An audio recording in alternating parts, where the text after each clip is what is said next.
টাকা পরে হবে, আগে বলো বাবাকে বললে টাকা পাঠাতে? না, বাবা বিয়েতে নিজের সব জমানো টাকা খরচ করে গয়না দিয়েছেন। বাবার পক্ষে আর সম্ভব নয়। কি বললি? সম্ভব নয়? সম্ভব করতে হবে। তোকে আমি বসিয়ে বসিয়ে খাওয়াবো বুঝি?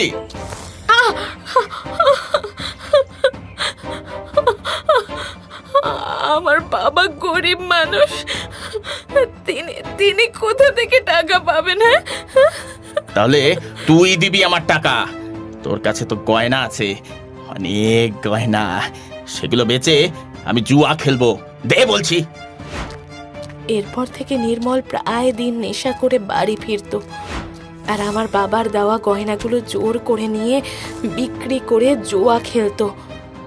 বিপদ বুঝে আমি গয়নাগুলো লুকিয়ে রাখলাম। তারপরেই একদিন